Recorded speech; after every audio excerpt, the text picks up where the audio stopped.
Yes, beta. Today, I have already explained you the concept of journal entries. Okay, that diya liya concept. Before starting today's class, I would like to discuss about discount. Discount छूट होता है, आपको पता है कोई भी चीज़ में अगर छूट मिल जाती है तो उसको हम डिस्काउंट कहते हैं। 2 टाइप्स के होते हैं, trade discount and cash discount. Trade discount आपको पहले भी बताया है, जो थोक में सामान खरीदने पर आपको डिस्काउंट दिया जाता है उसको ट्रेड डिस्काउंट, और जो इमीडिएट पेमेंट करने पर डिस्काउंट दिया जाता है उसको कैश डिस्काउंट। फॉर एग्ज़ाम्पल, आपको एक ही बुक स्टोर से टी.एस. ग्रेवाल आपकी जो बुक है उसके 100 कॉपीज़ चाहिए, तो आपने भैया को बोला कि भैया मैं 100 बुक्स खरीदूंगा आपकी दुकान से, तो वो कहता है ठीक है 300 रुपये की एक बुक है, 100 यानी कि 30,000 का सामान खरीदोगे, मैं डायरेक्ट फ्लैट तुम्हें 5,000 ऑफ दे दूंगा। उसको कहते हैं ट्रेड डिस्काउंट। थोक में सामान खरीदा था इसलिए जो है वो ट्रेड डिस्काउंट। अब इसके बाद बात आती है कैश डिस्काउंट की। अब बात हुई कि शॉपिंग कितने की करी आपने, 30 की नहीं 25 की, भैया ने आपको 5,000 डिस्काउंट दे दिया, वो अब आपकी शॉपिंग हो गई 25 की। अब आती है पैसे देने की बात।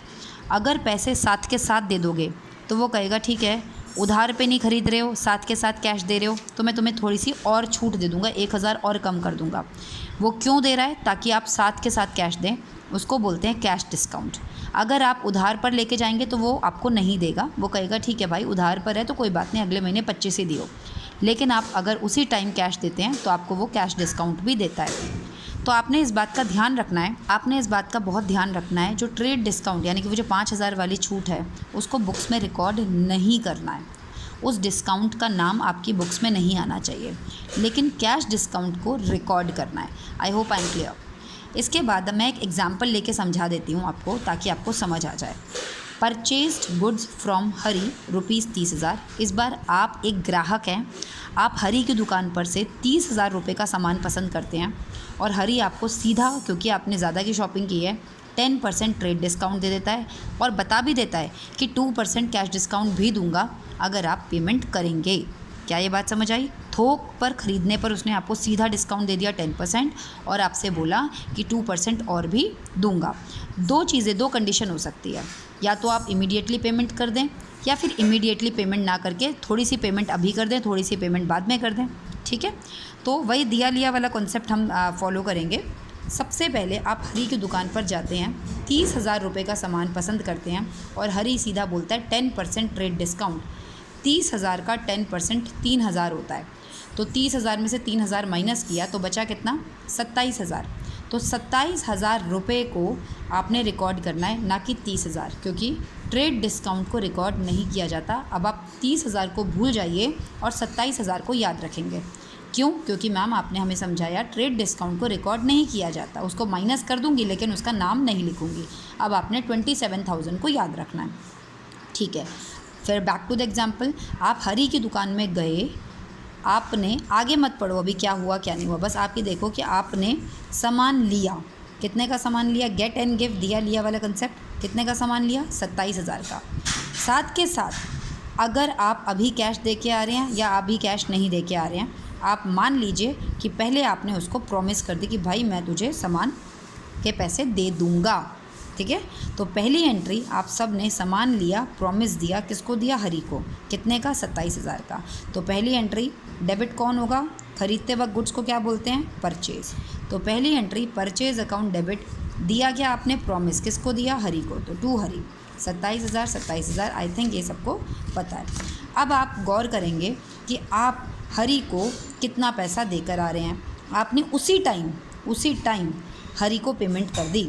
तो आप साथ के साथ ये भी कर सकते थे कि आपने, क्वेश्चन में है कि आपने उस टाइम सामान ख़रीदा और आप 2 दिन का टाइम लेकर आए हैं कि 2 दिन में आके पैसे दे देता हूँ, मुझे पता नहीं था इतने की शॉपिंग कर लूँगा, तो मैं चलो 2 दिन में आता हूँ। अभी फ़िलहाल आप सामान लेकर आ गए और प्रॉमिस देकर आ गए, तो आपने एंट्री बना दी परचेज़ अकाउंट डेबिट, क्योंकि गुड्स को खरीदते वक्त परचेज़ बोला जाता है, और प्रॉमिस की जगह पर आपने हरी नाम लिख लिया, purchase debit to Hari. Second entry, अगले दिन आप अपना प्रॉमिस पूरा करने चले गए, तो आप क्या लेके गए साथ में? कैश। आपके पास से कैश गया, लेकिन हरी ने आपको बोला कि भाई 2% कैश डिस्काउंट भी दे रहा हूँ मैं तुझको। तो 2 दिन के बाद हरी ने तब भी 2 दिन बाद बोला ठीक है, अगर आप मुझे पैसे दोगे मैं आपको 2% कैश डिस्काउंट दूँगा। अब आप प्रॉमिस देकर आए थे, अब अपना प्रॉमिस वापस ले रहे हो, क्योंकि आपने पैसे देने के लिए वो कर दिया, तो अब जब आप 2 दिन के बाद वहाँ पहुँचे, अपना प्रॉमिस कहते हो मेरा प्रॉमिस मैं वापस ले लेता हूँ, क्यों? क्योंकि मैं तुझे पैसे देने आया हूँ। कितने का प्रॉमिस करके आए थे? 27,000 का। अब आपकी बारी आई नोट देने की, लेकिन आपके पास से कैश कितना जा रहा है? आपके उसने 2% ऑफ दे दिया। 27,000 का अगर आप 2% निकालें तो 540 रुपये का उसने हमें डिस्काउंट दे दिया। तो 540 रुपये माइनस कर देंगे। 27,000 में से 540 रुपये माइनस करके मेरी जेब से 26,460 रुपये चले गए। आपको ये पता है ना, गेट एंड गिव दोनों इक्वल होने चाहिए। यहाँ पे प्रॉमिस तो आप वापस ले रहे हो 27 का, लेकिन जेब से जा रहा है केवल 26,460।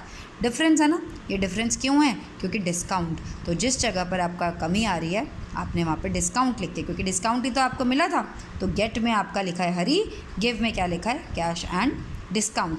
गेट में क्या है? प्रॉमिस वापस लेकर आए और बदले में क्या गया? क्या कैश गया, और यहाँ पे डिस्काउंट आपको रिसीव हो गया। तो आप एंट्री क्या बनाएंगे? Hari debit to cash to discount. Simple. अब अगर मैं बात करती हूँ पार्ट पेमेंट की। पार्ट पेमेंट समझते हो क्या होता है? पार्ट पेमेंट होता है जब आपके जो लिया और दिया, ठीक है, ये होता है कि ये कंसेप्ट आपका है। पार्ट पेमेंट का मतलब होता है जब आपने पूरी पेमेंट इकट्ठा नहीं की है, ठीक है। उसी क्वेश्चन को मैं कंटिन्यू कर रही हूँ जो अभी मैं चल रहा था। पहले दिन जाकर आप सामान ले आए तो पहली एंट्री तो सेम हो गई, purchase account debit to Hari 27,000। 30,000 record मत करना, बार बार बता रही हूँ। फिर आप कहते हो पार्ट पेमेंट का मतलब है, आप कहते हो मैं आधा पैसा 50% अमाउंट, क्वेश्चन में मैंने बोला है कि वो कह रहा है कि मैं 50% अमाउंट दे दूँगा और बाकी बाद की बात देखी जाएगी। तो ठीक है, हमने सबसे पहले ख़रीद लिया सामान, उसके बाद उसी टाइम हमने प्रॉमिस जो किया था 27,000 का, लेकिन अब हम कितने का प्रॉमिस पूरा कर रहे हैं? सिर्फ देखो ध्यान से,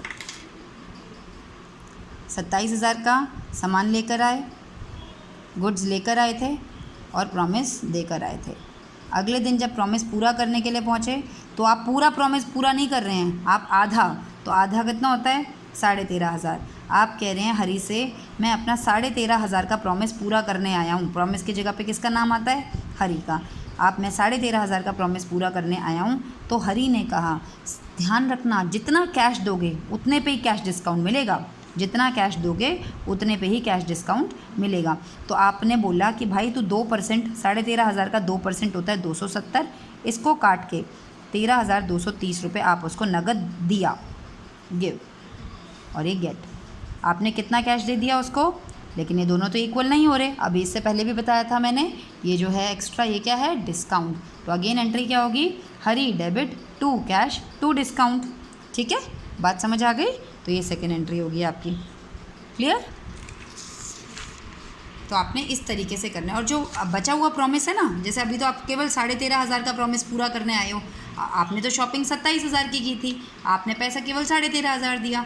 जो बाकी 13,500 रुपये बचा हुआ है वो जब जाओगे प्रॉमिस पूरा करने तब एंट्री बनाएंगे। उसके बारे में अभी हमें क्वेश्चन में नहीं बोला तो उसको हम नहीं बनाएंगे। क्लियर?